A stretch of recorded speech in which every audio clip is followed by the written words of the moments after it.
नमस्कार, आप देख रहे हैं खबरदार। मैं हूं श्वेता सिंह। सबसे पहले खबरों को खबरदार के लेंस से देख लेते हैं। आज मोदी कैबिनेट के सॉफ्टवेयर अपडेट का विश्लेषण करेंगे। मोदी सरकार मंत्रिमंडल में बम्पर वैकेंसी को भरने वाला मंत्रिमंडल विस्तार कल करेगी। किस किस को फोन आया है, किसे मंत्रिमंडल में बुलाया है, सारे सवालों के जवाब आपको देंगे और ये भी बताएंगे कि कैबिनेट विस्तार वाले तीर से एक साथ कितने शिकार किए जा रहे हैं। इसके बाद पीएम मोदी के उस बधाई संदेश का विश्लेषण करेंगे जिसमें कूटनीति कूट कूट कर भरी है। पीएम ने दलाई लामा को जन्मदिन पर बधाई दी है। जाहिर है ये शुभकामनाएं चीन को चुभेंगी। आपको याद दिला दें कि 2020 में पीएम मोदी ने दलाई लामा को सार्वजनिक शुभकामनाएं नहीं दी थी। इसके बाद आपको ट्विटर और सरकार के बीच का एक्शन कोर्टरूम सीन दिखाएंगे। भारत के आईटी कानून मानने में आनाकानी कर रहे ट्विटर को हाईकोर्ट से हेवी डोज मिल गई। हाईकोर्ट ने कायदे से बता दिया है कि ट्विटर को भारत के कानून के हिसाब से ही चलना होगा। हाईकोर्ट की सख्त बादशाह आज ट्विटर पर ही ट्रेंड करती रही। हाईकोर्ट के शब्द यही थे कि अगली सुनवाई पर स्पष्ट जवाब के साथ आओ, वरना मुश्किल में पड़ जाओगे। मतलब ये कि भारत में आगे ट्विटर का भविष्य उज्जवल नहीं दिख रहा है। हम पूरे कोर्टरूम संवाद का विश्लेषण करेंगे। इसके अलावा आज का ट्रेंडिंग सवाल यह भी है कि क्या शिमला, मसूरी, मनाली जैसे हिल स्टेशंस पर फिर से लॉक लग जाएगा। इस सवाल की जड़ में वो लापरवाही है जिसकी तस्वीरें देश के लाखों करोड़ों परिवारों के व्हाट्सएप ग्रुप पर घूम रही है। होटलों में, बाजारों में भारी भीड़ है, अफरा तफरी है, संक्रमण की किसी को परवाह नहीं और कोरोना प्रोटोकॉल का खुला उल्लंघन हो रहा है। इस लापरवाही को केंद्र सरकार ने नोट कर लिया है। सरकार की चेतावनी है कि ऐसा ही चलता रहा तो छूट वापस भी ली जा सकती है। और शुरू में आपको एक्स्ट्रा खबरदार भी कर देते हैं। भारत में दहेज प्रथा पर वर्ल्ड बैंक का नया रिसर्च आया है। 1960 से 2008 तक 17 राज्यों में हुई 40,000 शादियों पर हुई स्टडी में यह पता चला कि 1961 से बैन होने के बावजूद 95% शादियों में दहेज दिया गया। भारतीय परिवारों की जिंदगी भर की बचत को दहेज हजम कर रहा है। दुल्हन का परिवार शादी के गिफ्ट पर दूल्हे के परिवार से 7 गुना ज्यादा खर्च करता है। और सबसे कड़वा सत्य यह है कि भारत में दहेज खत्म करने की इच्छा शक्ति बहुत कम है। 7 साल 7वां महीना 7वीं तारीख मंत्रिमंडल विस्तार की डेट फिक्स हो गई है और टाइम फिक्स हो गया है। कल शाम 5:30 बजे टीम मोदी अपने मेकओवर के लिए तैयार है। प्रधानमंत्री नरेंद्र मोदी के मंत्रिपरिषद में इस समय 21 कैबिनेट मंत्री, 9 स्वतंत्र प्रभार वाले राज्य मंत्री और 23 राज्य मंत्री। इन्हें मिलाकर कुल 53 मंत्री। इनमें भी अगर कैबिनेट मंत्री थावरचंद गहलोत का नाम हटा दें, जिन्हें कर्नाटक का राज्यपाल बना दिया गया है, तो मोदी मंत्रिपरिषद में 52 मंत्री ही है। मंत्रिपरिषद में अधिकतम 81 मंत्री हो सकते हैं, यानी अभी 29 वैकेंसी। इसीलिए यह बड़ा मंत्रिपरिषद विस्तार माना जा रहा है और इसीलिए बहुत सारे नामों की चर्चा भी की जा रही है।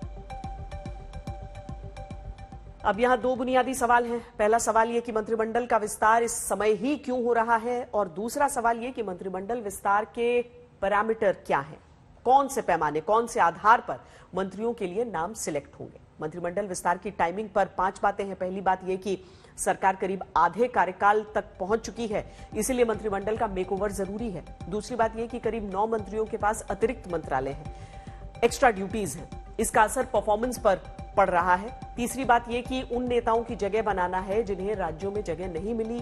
चौथी बात यह कि सहयोगी दलों को भी जगह देनी है, क्योंकि अभी सरकार में सिर्फ एक ही सहयोगी दल का प्रतिनिधि है।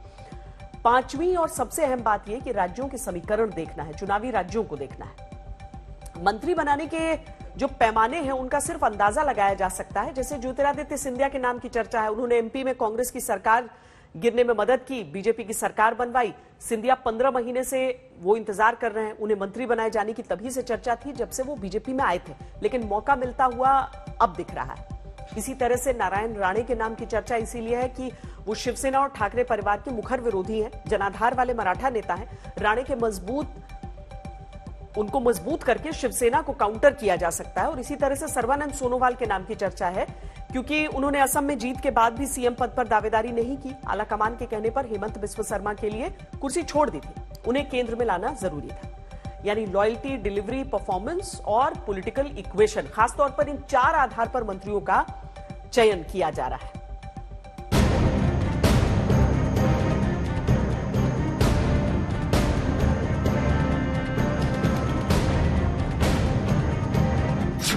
गुवाहाटी से सर्बानंद सोनोवाल,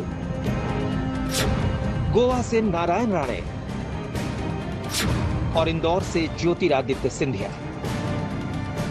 पता नहीं क्या फोन आया, क्या संदेश आया, अचानक फ्लाइट पकड़ी और तुरंत दिल्ली पहुंच गए। न्योता मिला है आपको मुंबई से दिल्ली आने का? एमपी हूँ तो दिल्ली आना ही पड़ता है। अभी सेशन के पहले हम लोग आ जाते हैं इधर। सर 15 दिन पहले आज कोई विशेष कारण आने का? आज कोई विशेष? अरे प्रधानमंत्री से कम मिल रहा है। देखिए एक बात, देखो विशेष कुछ होगा तो जरूर बताएंगे। आपको कोई छुपा सकते हैं क्या? नेता बताएं या ना बताएं, संकेत साफ है। दिल्ली अचानक आने का मतलब क्या है, ये सब समझते हैं। दिल्ली की तरफ नेताओं की दौड़ लग गई है। मैं अभी 3 दिवस के दौरे को समाप्त करके मैं अभी दिल्ली पहुंचा। कोई खबर होगी तो मैं आप लोग मुझे बीच में दौरा रद्द करके आया। मैंने आपको कहा है कि कोई खबर होगी तो आपको जरूर बताऊंगा। अभी दौरा समाप्त करके मैं आया हूं। मैं श्रद्धांजलि देने के लिए और सांत्वना देने के लिए मालवा के 6 जिलों का दौरा समाप्त किया है। मैंने समाप्त करके मैं दिल्ली वापस आया। तो खबर होगी मैं महाकाल मंदिर तो हर साल जाता हूँ। महाकाल मंदिर तो हमारा है। दिल्ली से आने के लिए महाकाल मंदिर के दर्शन करना सौभाग्य है हर व्यक्ति के लिए। सिंधिया तो इंदौर और उज्जैन के दौरे पर थे। बीच दौरे में ही अचानक पता चला कि सिंधिया आज ही दिल्ली जाने वाले हैं। वो उज्जैन पहुंचे, महाकाल के दर्शन किए और फिर दौरा बीच में छोड़कर इंदौर से दिल्ली की फ्लाइट पकड़ ली। उज्जैन का दौरा था, उज्जैन का दौरा हो गया है। मैं दिल्ली जा रहा हूँ। अगले हफ्ते दोबारा दौरा। मैं दिल्ली जा रहा हूँ। दौरा समाप्त करके मैं दिल्ली जा रहा हूँ। इससे आगे ना कोई बोलता है, ना इससे ज्यादा कुछ बताना चाहता है। लेकिन राजनीति की बड़ी हलचल सब बता रही। मंत्रिमंडल विस्तार से पहले 8 राज्यों के राज्यपाल बदल गए। 4 राज्यों में नए राज्यपाल बनाए गए। 4 राज्यों में राज्यपालों को अलग राज्यों में भेजा गया। कैबिनेट की 1 सीट और खाली हो गई। थावरचंद गहलोत को कर्नाटक का राज्यपाल बना दिया गया। गुजरात बीजेपी के नेता मंगू भाई पटेल को एमपी का राज्यपाल बना दिया गया। आंध्र प्रदेश बीजेपी के नेता के हरिबाबू को मिजोरम का राज्यपाल बना दिया गया। गोवा से बीजेपी के नेता राजेंद्र विश्वनाथ अर्लेकर को हिमाचल का राज्यपाल बना दिया गया। विश्वास व्यक्त करता हूं कि जो दायित्व मुझे मिला है उसको कर्तव्यनिष्ठा से और ईमानदारी से निभाने की कोशिश करूंगा। ये अनुभव जो नया दायित्व मिला है उसको निभाने में सहायक होगा और इस अनुभव का लाभ हम लेंगे। यानी एक साथ बैक टू बैक सारी वैकेंसी भरी जा रही। कैबिनेट में भी 29 वैकेंसी हैं। कई मंत्रियों के पास 1 से ज्यादा मंत्रालय है। इनके बोझ को भी कम करना है। करीब 9 मंत्री ऐसे हैं जिनके पास 1 से ज्यादा विभाग है। इनमें नितिन गडकरी, रविशंकर प्रसाद, पीयूष गोयल, धर्मेंद्र प्रधान, प्रकाश जावड़ेकर, हर्षवर्धन, नरेंद्र सिंह तोमर, स्मृति ईरानी और हरदीप पुरी जैसे मंत्री हैं। मंत्रियों के परफॉर्मेंस को भी परखा जा चुका है। पीएम और पार्टी अध्यक्ष पिछले 15 दिन में कई मीटिंग कर चुके हैं। ग्रुप्स में मंत्रियों से मिल चुके हैं। रिपोर्ट कार्ड के आधार पर प्रमोशन डिमोशन भी तय हो चुका होगा। नए चेहरों को चांस देने पर बात हो चुकी है। सहयोगी दलों के लिए जगह तय हो चुकी है। जो भी माननीय आदरणीय प्रधानमंत्री जी चाहेंगे उसी के हिसाब से जो भी होना होगा होगा। 4 मंत्री पद लेंगे, 3 लेंगे, 2 लेंगे या नहीं लेंगे? नहीं, ऐसा कुछ नहीं है। जो उनकी इच्छा होगी वो करेंगे। कौन-कौन चेहरे हो सकते हैं? आपकी इच्छा भी तो मायने रखती है। चेहरा भी हम नहीं तय करेंगे। नीतीश कुमार ने कंफर्म कर दिया, जेडीयू इस बार मंत्रिमंडल में शामिल होगी। मंत्री 3 होंगे, 4 होंगे, 5 होंगे, ये बताया नहीं, लेकिन सब तय हो चुका है। तो आप लोग वेट कर लीजिए। मतलब सब कुछ तय हो गया है। अरे तो इसमें कोई डाउट है क्या? आप शामिल हो रहे हैं कि नहीं? ये हम कैसे बता सकते हैं? चलिए शामिल हो सकते हैं। अब ये तो आप एक छोटा सा सवाल नहीं, इस सवाल है कि अरे सुनिए, कह रहे कि अरे सुनिए, ये कोई केमिस्ट्री नहीं है जहाँ फार्मूला होता है, समझे ना? ये कि आप जो है एक जब सरकार में होते हैं और सरकार में सम्मिलित होते हैं तो एक सद्भावना होता है, एक समझ होती है और हम लोगों को बड़ी अच्छी है। पेंच फंसा हुआ है इसका मतलब? कहीं कोई पेंच किसी तरह का नहीं। कितने लोग अब आप वेट करो ना यार। टीम मोदी में शामिल होने के लिए एलजेपी का पारस कैंप भी तैयार है। चिराग के चाचा ने तो नया कुर्ता भी खरीदा है। लेकिन चिराग अंदर ही अंदर जल रहे हैं। अगर लोक जनशक्ति पार्टी के कोटे से इनको मंत्री बनाया जाएगा तो हमारी आपत्ति होगी, हमारा ऐतराज होगा और उसके लिए हम लोग को न्यायालय भी जाना पड़े तो हम लोग जाएंगे। स्वतंत्र सांसद के तौर पर आप इनको मंत्री बनाएं, मुझे कोई दिक्कत नहीं है। आप इनको जनता दल यूनाइटेड ज्वाइन करा लें, जनता दल यूनाइटेड की सदस्यता ग्रहण कर लें, उस कोटे से मंत्री बनाएं, कोई दिक्कत नहीं है। पर जदयू से कोई भी मंत्री बनेगा तो जदयू में टूट पक्की है, ये मैं आपको वादे से कह रहा हूं। पशुपति पारस का नाम कंफर्म माना जा रहा है। जेडीयू एलजेपी के आने से मंत्रिमंडल में एनडीए का कुनबा बढ़ेगा, क्योंकि 2019 के बाद से शिवसेना चली गई, अकाली दल चली गई, सिर्फ रामदास अठावले ही बचे थे। दिल्ली से हिमांशु मिश्रा और आशुतोष मिश्रा के साथ आज तक ब्यूरो। हमें मंत्रिमंडल विस्तार पर जो अंदर की बातें पता चली हैं उसमें यही बताया गया है कि यह बड़ा मंत्रिमंडल विस्तार और फेरबदल है। इसमें दलित और पिछड़ी जातियों के प्रतिनिधित्व से बड़ा मैसेज दिया जाएगा। ये कहा जा रहा है कि विस्तार के बाद कम से कम 25 ओबीसी मंत्री होंगे। नए मंत्रियों की लिस्ट में आपको कई टेक्नोक्रेट भी दिख सकते हैं, क्योंकि इस बात पर बहुत ध्यान दिया गया है कि नए मंत्रियों में हाईली क्वालिफाइड लोग हों, अपने अपने क्षेत्रों के विशेषज्ञ हों, युवा चेहरों को आगे लाया जाए, उन लोगों को मौका मिले जिन्हें राज्यों में काम करने का प्रशासनिक अनुभव है। उत्तर प्रदेश जैसे चुनावी राज्यों पर निश्चित तौर पर फोकस होगा। यह ध्यान रखा जाएगा कि सभी प्रमुख समुदायों और सभी इलाकों का मंत्रिमंडल में प्रतिनिधित्व हो। अभी यूपी से पीएम मोदी को मिलाकर कुल 10 मंत्री हैं। यूपी चुनाव में 7 महीने रह गए हैं, तो मंत्रिमंडल विस्तार से चुनावी समीकरण सही करने का एक बड़ा चांस है।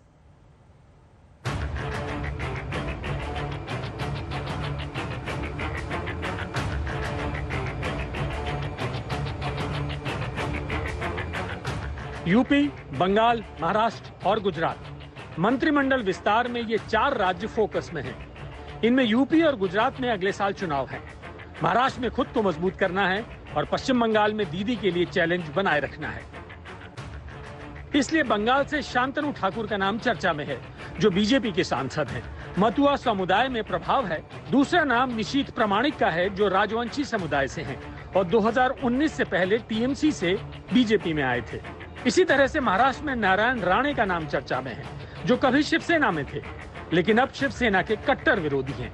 महाराष्ट्र में मराठा आरक्षण का मुद्दा गर्म है, तो मराठा नेता के तौर पर उन्हें टीम मोदी में जगह मिल सकती है।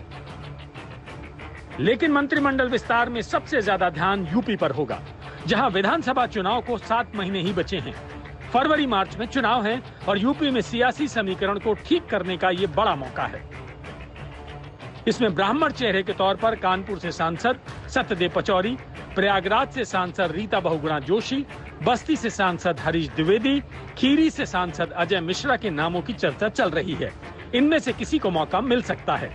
दलित चेहरे के तौर पर इटावा से सांसद रामशंकर कथेरिया, कौशाम्बी से सांसद विनोद कुमार सोनकर और मोहनलालगंज से सांसद कौशल किशोर के नामों की चर्चा है।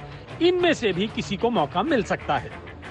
पाल समुदाय से आगरा के सांसद एसपी सिंह बघेल और वैश्य समुदाय से मेरठ के सांसद राजेंद्र अग्रवाल के नाम भी बहुत चर्चा में हैं। छोटे दलों में निषाद पार्टी के संजय निषाद या फिर संत कबीर नगर से उनके बेटे और बीजेपी सांसद प्रवीण निषाद को भी जगह मिल सकती है। अपना दल से अनुप्रिया पटेल या फिर उनके पति आशीष पटेल को मौका मिल सकता है। सुहेल देव भारतीय समाज पार्टी के ओम प्रकाश राजभर को काउंटर करने के लिए बीजेपी के राज्यसभा सांसद सकलदीप राजभर को भी चांस मिल सकता है। वो भी आज ही दिल्ली आए हैं। उत्तर प्रदेश हमेशा प्रधानमंत्री देता रहा। हम उम्मीद रखेंगे प्रधानमंत्री से कि जो प्रधानमंत्री प्रदेश देता हो उस प्रदेश के लिए कम से कम विशेष होना चाहिए। और उत्तर प्रदेश ऐसा प्रदेश है जहाँ सत्ता की सीढ़ी दिल्ली की यहीं से जाती है। तो बताइए ना कि क्या मिला आपको? अभी समय आने पर निश्चित रूप से मिलेगा, सम्मान मिल रहा है। खुशखबरी है आप लोगों के लिए दिल्ली से? तो हमारे मुद्दे तो मोदी और योगी हल कर सकते हैं ना, कोई और नेता तो नहीं कर सकता। लेकिन वहाँ मेरे को वकील चाहिए, तो निषाद पार्टी का हमें पूरा उम्मीद है और विश्वास है कि एक वकील जरूर इस मंत्रिमंडल में होगा। ये माना जा रहा है कि ओबीसी समुदाय और दलित समुदाय से इस बार ज्यादा से ज्यादा मंत्री बनाए जाएंगे और जिन्हें टीम मोदी में जगह नहीं मिल पाएगी उन्हें आगे टीम योगी में जगह दी जाएगी। फिलहाल मोदी कैबिनेट में कुल मिलाकर यूपी से 10 मंत्री हैं, जिनमें लखनऊ से राजनाथ सिंह, अमेठी से स्मृति ईरानी और रामपुर से मुख्तार अब्बास नकवी जैसे बड़े चेहरे हैं। चंदौली से सांसद महेंद्र नाथ पांडे, बरेली से सांसद संतोष गंगवार, गाजियाबाद से सांसद जनरल वीके सिंह मंत्रिमंडल के बड़े चेहरे हैं। मुजफ्फरनगर से सांसद संजीव बालियान, फतेहपुर से साध्वी निरंजन ज्योति टीम मोदी में शामिल हैं। केंद्रीय मंत्री हरदीप सिंह पुरी भी यूपी से ही राज्यसभा सदस्य हैं। ये भी बहुत मुमकिन है कि अगर किसी राज्य से नए चेहरे मंत्रिमंडल में आएंगे तो उस राज्य के कोटे के कुछ मंत्रियों को हटाया भी जाएगा। लेकिन क्या ऐसा होगा? और अगर ऐसा होगा तो किसकी छुट्टी होगी? ये कल शाम तक कंफर्म हो जाएगा। पीएम मोदी इस कैबिनेट विस्तार में अगले साल होने वाले 5 राज्यों के विधानसभा चुनावों के गणित को देखते हुए जातिगत समीकरणों के हिसाब से यूपी, उत्तराखंड, मणिपुर, गोवा और पंजाब के कई चेहरों को अपने मंत्रिमंडल में जगह दे सकते हैं। कैमरामैन अश्विनी हेलन के साथ हिमांशु मिश्रा, दिल्ली, आज तक। प्रधानमंत्री नरेंद्र मोदी ने दलाई लामा को 86वें जन्मदिन की बधाई दी और इसे लेकर ट्वीट किया। इस बधाई संदेश को चीन के लिए एक कड़ा कूटनीतिक संदेश माना जा रहा है। प्रधानमंत्री ने अपने ट्वीट में लिखा है कि दलाई लामा को 86वें जन्मदिन की बधाई देने के लिए मैंने फोन पर बात की। हमने उनके लंबे और स्वस्थ जीवन की कामना की। 2015 में अपने जन्मदिन पर दलाई लामा के बधाई संदेश पर शुक्रिया अदा करने के बाद से प्रधानमंत्री नरेंद्र मोदी ने दलाई लामा से अपने किसी संवाद को पहली बार सार्वजनिक किया है। कूटनीतिक विशेषज्ञों के अनुसार चीन के साथ भारत के संबंधों के मद्देनजर तिब्बत के धार्मिक गुरु दलाई लामा और प्रधानमंत्री मोदी का संवाद 2015 के बाद से सार्वजनिक नहीं हुआ था।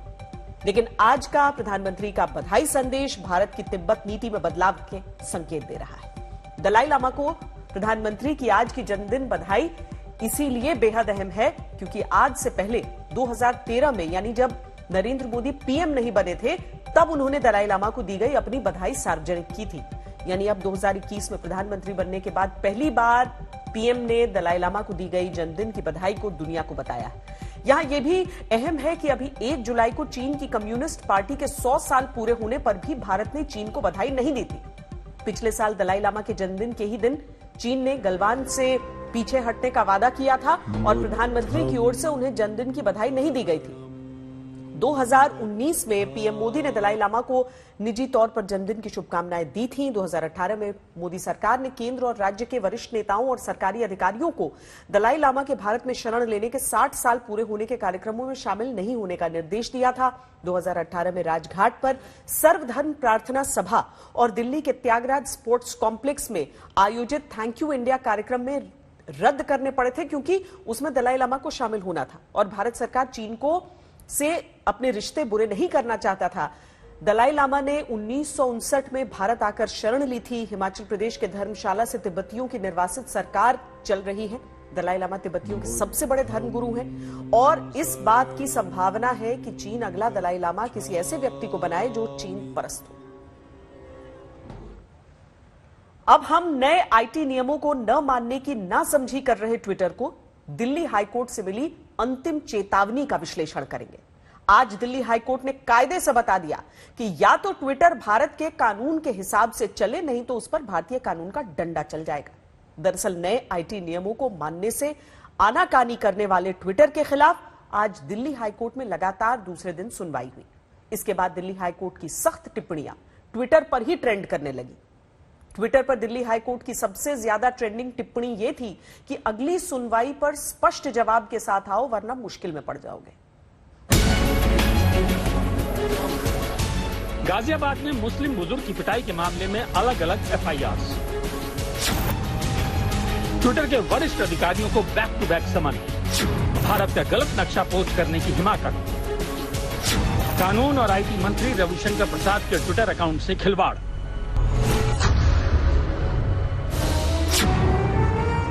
नए आईटी नियमों पर भारत सरकार से सीधी तकरार।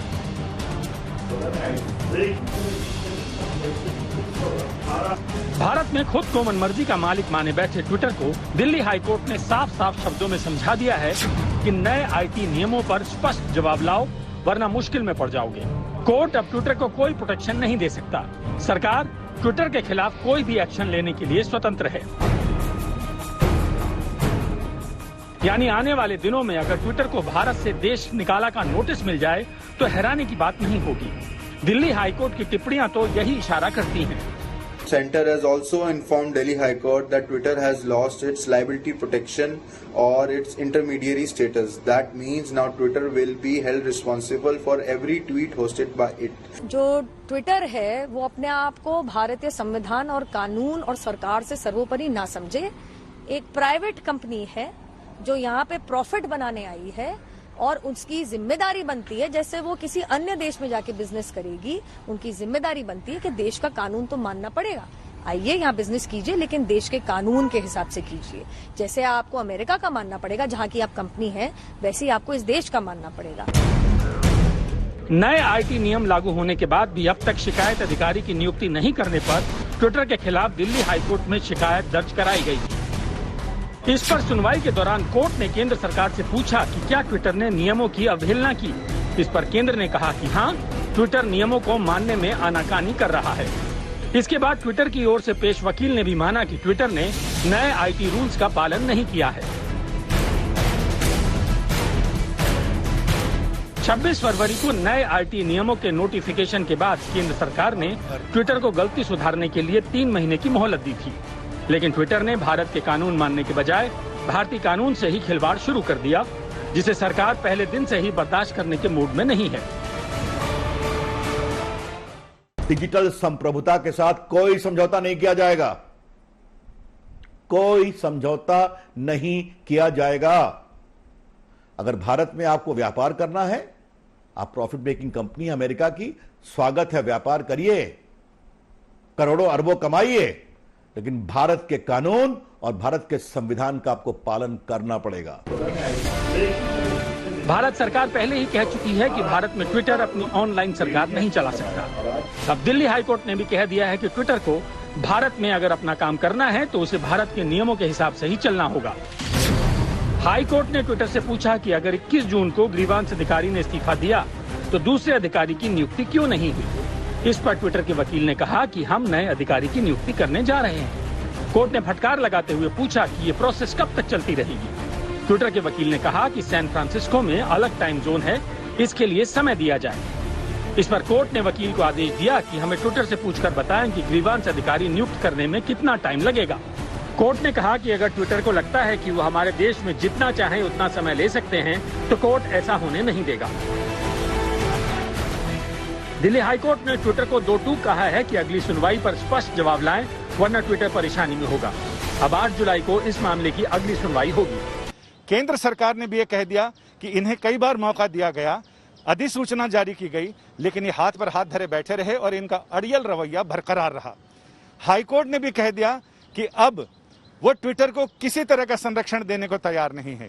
भारत के कानून से खिलवाड़ करने का खामियाजा ट्विटर को भारत में इंटरमीडिएरी यानी बिचौलिए का दर्जा खोकर चुकाना पड़ा, जिसके बाद अब उस पर भारतीय कानून के तहत केस दर्ज हो सकता है।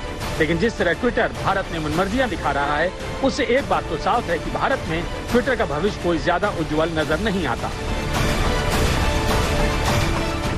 गुरुवार को आगे की सुनवाई है और इसमें ये तो समझ में आ गया कि ट्विटर को अब घुटने तो टेकने ही पड़ेंगे, उसकी मनमानी नहीं चलेगी। आईटी नियमों के मुताबिक उसे चलना पड़ेगा और सिर्फ चलना ही नहीं, इसके हलफनामा भी कोर्ट को देना पड़ेगा कि हाँ, वो सारे नियमों का, भारत के संविधान का और सारे विधि विधान का पालन करने को तैयार है। कैमरामैन पवन के साथ संजय शर्मा, दिल्ली आज तक। नए आईटी नियमों की अनदेखी कर रहे ट्विटर को भारत सरकार की बात तो समझ नहीं आ रही, लेकिन अब कानून का डंडा पड़ा है तो शायद ट्विटर को थोड़ी अकल आए, क्योंकि 16 जून को इंटरमीडिएरी यानी बिचौलिए का दर्जा खोने के बाद उसका भारत में रहना पहले ही मुश्किल हो रहा है। ट्विटर के खिलाफ अब तक 5 केस दर्ज हो चुके हैं। गाजियाबाद में मुस्लिम बुजुर्ग से मारपीट और दाढ़ी काटे जाने के वीडियो के मामले में ट्विटर इंडिया के मैनेजिंग डायरेक्टर मनीष माहेश्वरी पर एफआईआर दर्ज हो चुकी है।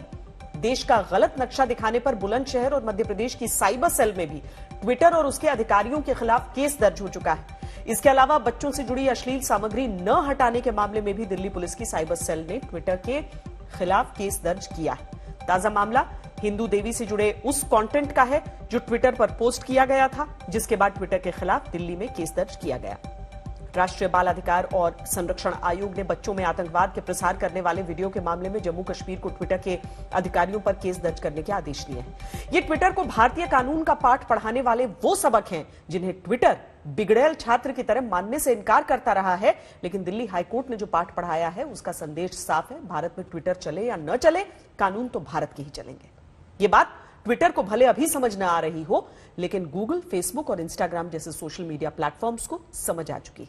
गूगल, फेसबुक और व्हाट्सएप जैसे बड़े सोशल मीडिया प्लेटफॉर्म्स ने नए नियमों के अनुसार आईटी मंत्रालय से अपनी जानकारी शेयर करनी शुरू कर दी है। इन कंपनियों ने जो कंप्लायंस रिपोर्ट सरकार को दी है, उसके अनुसार 15 मई से 15 जून के बीच फेसबुक ने 3 करोड़ से ज्यादा आपत्तिजनक और विवादित पोस्ट्स के खिलाफ कार्रवाई की। फेसबुक के ही फोटो शेयरिंग ऐप इंस्टाग्राम ने लगभग 20 लाख पोस्ट्स के खिलाफ कार्रवाई की, जबकि सर्च इंजन गूगल ने यूट्यूब से 59,350 ऐसे वीडियो लिंक हटा दिए जिनको आपत्तिजनक की श्रेणी में रखा गया। ये नए नियमों को लागू करने की दिशा में इन सोशल मीडिया कंपनियों का पहला कदम है, जो ट्विटर के लिए भी संदेश है। ट्विटर इस संदेश को जितना जल्दी डिकोड कर ले, उसके लिए उतना अच्छा है, क्योंकि नए आईटी नियमों को मानने के अलावा ट्विटर के पास कोई और विकल्प बचा नहीं है। वैसे जिस तरह ट्विटर भारत में नए नियम न मानने के खतरे को नजरअंदाज कर रहा है, उसी तरह हम भारत के लोग भी कोरोना से बचने के नियमों की अनदेखी कर रहे हैं। दूसरी लहर के कमजोर पड़ने के बाद लोगों के हौसले कितने बुलंद हो गए हैं, इसे देखने के लिए बस एक नजर घुमाने की जरूरत है। लॉकडाउन में मिली छूट के बाद 1 महीने से भी कम समय में हिमाचल प्रदेश के हिल स्टेशन पर 7 लाख से ज्यादा पर्यटक पहुंच चुके हैं। कोरोना का डर पीछे छूट गया है। इसकी वजह से केंद्रीय स्वास्थ्य मंत्रालय को शिमला और मनाली में कोरोना प्रोटोकॉल के उल्लंघन को लेकर हिमाचल प्रदेश सरकार को एडवाइजरी तक जारी करनी पड़ गई। लेकिन हिल स्टेशंस पर लोगों की लापरवाह भीड़ कोरोना के डर पर भारी पड़ रही है।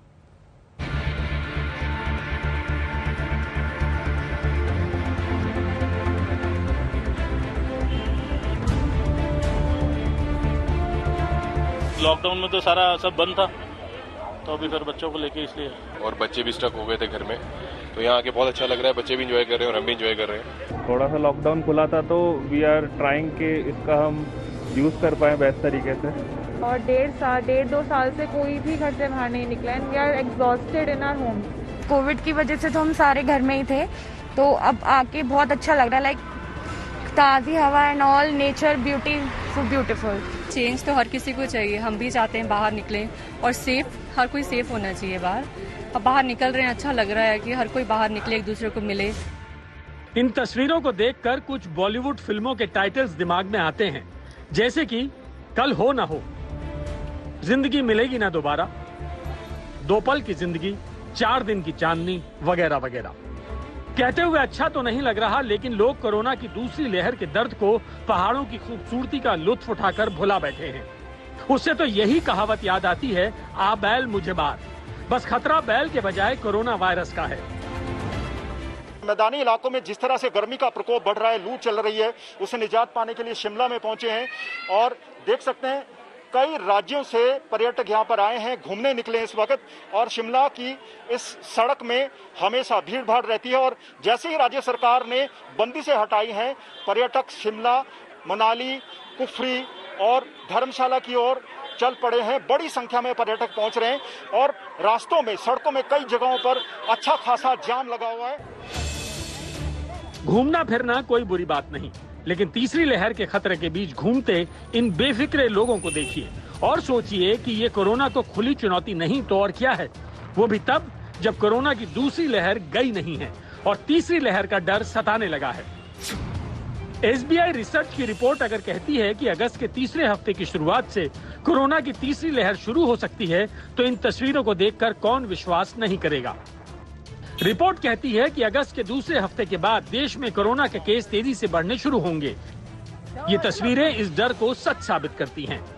एसबीआई रिसर्च का अनुमान है कि तीसरी लहर के पीक में दूसरी लहर के पीक के मुकाबले 1.7 गुना तक अधिक मामले हर रोज आ सकते हैं। इन तस्वीरों को देखिए और सोचिए कि अगर ऐसा होगा तो क्यों होगा। ये कोरोना की तीसरी लहर को खुला निमंत्रण नहीं तो और क्या है। लोगों को ये बात समझ नहीं आ रही है, लेकिन सरकार ने तय किया है कि इस बार वह ऐसी लापरवाहियों को नजरअंदाज नहीं करेगी। आज तक भी हम लोग इस हद तक जो इस लड़ाई को मैनेज करते हैं, उसमें कम्युनिटी का इन्वॉल्वमेंट शुरू से रहा है। अब आपने भी जैसे एक टर्म कॉइन की है रिवेंज ट्रैवल, हम काफ़ी दिन से घर में बैठे रहे, हो सकता है सरकार ने रिलैक्सेशन अगर दी है तो वायरस खत्म हो गया है, चलिए हम सब लोग घूमने चलते हैं। हम आपके द्वारा फिर से यही पॉइंट हाईलाइट करना चाहते हैं, वायरस अभी भी हमारे बीच में है, वायरस से हमारी लड़ाई अभी भी चल रही है। आप जो भी कार्य करें वह कोविड अप्रोप्रिएट हो, कोविड सेफ हो, और यही कंटिन्यूड बेसिस पर कम्युनिटी सपोर्ट की हम बात करते हैं। लोग भले ही भूल चुके हैं कि पहली लहर के बाद लापरवाही ने दूसरी लहर का रास्ता खोला, लेकिन उन्हें ये नहीं भूलना चाहिए कि अब वो कोरोना की तीसरी लहर को दावत दे रहे हैं। माना कि कोरोना और लॉकडाउन के बाद बाहर निकलने का मौका मिला है, फिर भी जान है तो ही जहान है। पहाड़ हैं, बर्फ हैं, वादियां हैं। ये मत भूलिए कि इन सब अनुभवों के लिए पूरी जिंदगी पड़ी है, जिसे कोरोना से बचाना सबसे जरूरी है। शिमला से मंजीत सेंगल के साथ आज तक ब्यूरो। ये हाल तो तब है जब रोजाना कोई न कोई रिपोर्ट आती है जो बताती है कि अगर कोविड प्रोटोकॉल का ठीक से पालन नहीं किया गया तो कोरोना की तीसरी लहर वक्त से पहले आ सकती है। और ये भी नहीं भूलना चाहिए कि अभी मुश्किल से 5% आबादी का ही वैक्सीनेशन हो पाया है। ऐसे में अगर ऐसे ही लापरवाही जारी रही तो वो दिन दूर नहीं जब कोरोना वायरस नए रूप रंग में लौटेगा। कोरोना ने बीते एक साल में भारतीयों पर कर्ज का बोझ काफी ज्यादा बढ़ा दिया है। आमदनी घटने, इलाज पर खर्च बढ़ने से भारतीय अब ज्यादा कर्जदार हो गए हैं। जीएसटी लागू होने के बाद से ये बोझ लगातार बढ़ रहा है। कोरोना के बाद अब इस लोन को चुकाने के साधन भी लोगों के पास कम हो गए।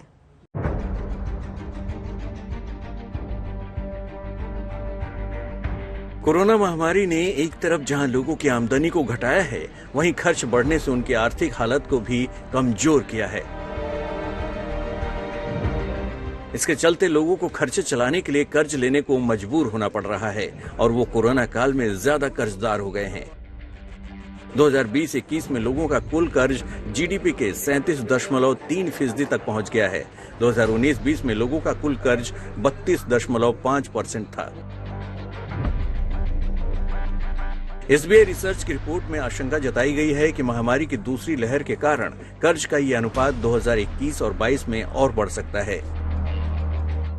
स्वास्थ्य खर्चे काफी बढ़े हैं, जीएसटी के बढ़ने से भी उसका इम्पैक्ट आया है। तो किसी भी तरीके की यहाँ पर मदद ना मिलने की वजह से लोग अब परेशान हैं। आम लोगों के खर्चे बढ़ते जा रहे हैं और लोन लेने को मजबूर होते जा रहे हैं। और इस तरीके से अगर सिचुएशन रही तो आगे आरबीआई हो या एसबीआई उनके लिए काफी चिंता का सबब हो सकता है। दरअसल पारिवारिक कर्ज का स्तर जुलाई 2017 में जीएसटी लागू होने के बाद से बढ़ रहा है। एसबीआई रिसर्च की रिपोर्ट के मुताबिक 2017-18 में 4 वर्षों में परिवारों पर कर्ज का स्तर 7.20% बढ़ गया है। 2017-18 में परिवारों का कर्ज का स्तर 30.1% था। 2018-19 में ये बढ़कर 31.7% हो गया। 2019-20 में ये 32.5% और 2020-21 में उछलकर 37.3% हो गया।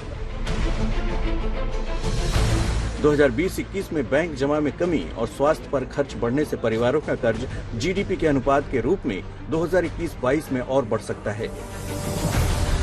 जिन लोगों ने लोन ले रहे थे वो अब लगभग जीडीपी का 37.5% अब लोन यहां पर लिया जा चुका है। और एसबीआई की चिंता यही है कि ये संख्या अभी और बढ़ सकती है। लोगों की नौकरी जाने और आमदनी यहां पर घटने की वजह से अपने सर्वाइवल के लिए लोगों ने यहां पर लोन लेना शुरू किया और उस लोन को रीपे करने की क्षमता यहां पर घटती जा रही है और इसी वजह से ये अब परेशानी का सबब यहां पर बन रहा है।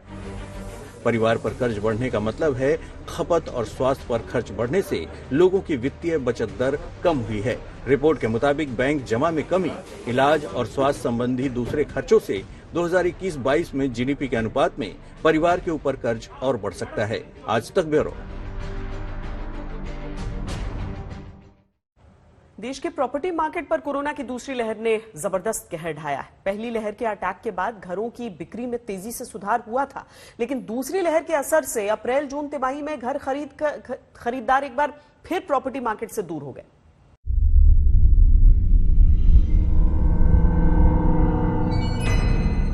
कोरोना की दूसरी लहर सेहत के लिए बेहद खतरनाक थी, लेकिन इसके चलते लगा लॉकडाउन इस बार पहली लहर जितना खतरनाक नहीं था। तमाम दिग्गज रिसर्च एजेंसियों के इस दावे पर रियल एस्टेट सेक्टर भी खरा उतरता दिखाई दे रहा है। JLL की रिपोर्ट के मुताबिक इस बार अप्रैल-जून तिमाही में घरों की बिक्री अप्रैल-जून 2020 के मुकाबले 83% बढ़ गई है। हालांकि इस तेजी की बड़ी वजह लो बेस है, क्योंकि अप्रैल-जून 2020 में देश भर में बेहद कड़ा लॉकडाउन था। उस दौरान रियल एस्टेट समेत तमाम तरह की बिक्री औंधे मुंह लुढ़क गई थी। इस बार की बिक्री भी कुल मिलाकर तो पिछले साल से बेहतर नजर आ रही है, लेकिन इसमें बड़ा हाथ केवल कुछ क्षेत्रों का है। JLL की रिपोर्ट के मुताबिक जनवरी-जून 2020 के मुकाबले जनवरी-जून 2021 में बिक्री महज 18% बढ़ी है। साथ ही इस साल की पहली दोनों तिमाहियों की तुलना करें तो अप्रैल-जून में बिक्री 23% घटी है। लेकिन प्रॉप टाइगर की रिपोर्ट में रियल एस्टेट की ज्यादा खराब तस्वीर पेश की गई है। प्रॉप टाइगर के मुताबिक घरों की बिक्री अप्रैल-जून तिमाही में अप्रैल-जून 2020 के मुकाबले 16% घटी है। जनवरी-मार्च 2021 के मुकाबले तो इस साल अप्रैल-जून में घरों की बिक्री 76% लुढ़क गई है। इन दोनों रिपोर्ट्स में अंतर केवल इतना है कि JLL 7 बड़े रियल एस्टेट मार्केट्स को ट्रैक करता है, जबकि प्रॉप टाइगर 8 बड़े प्रॉपर्टी बाजारों पर नजर रखता है। अगर हम सेल्स की बात करें तो सेल्स में 16% का इजाफा देखा गया पिछले साल के चलते। लेकिन अगर हम इसको कंपेयर करें जनवरी टू मार्च क्वार्टर के, जो कि एक बहुत बड़ा क्वार्टर होता है रियल एस्टेट एक्टिविटी और इंडस्ट्री के पर्सपेक्टिव से, तो उससे 76% की गिरावट देखी गई है इस quarter because of lockdown and Covid second wave.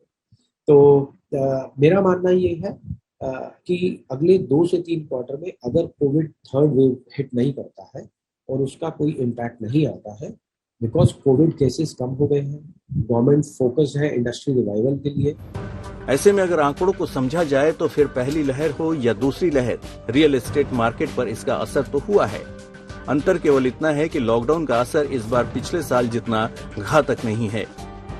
Aditya के राणा, आज तक।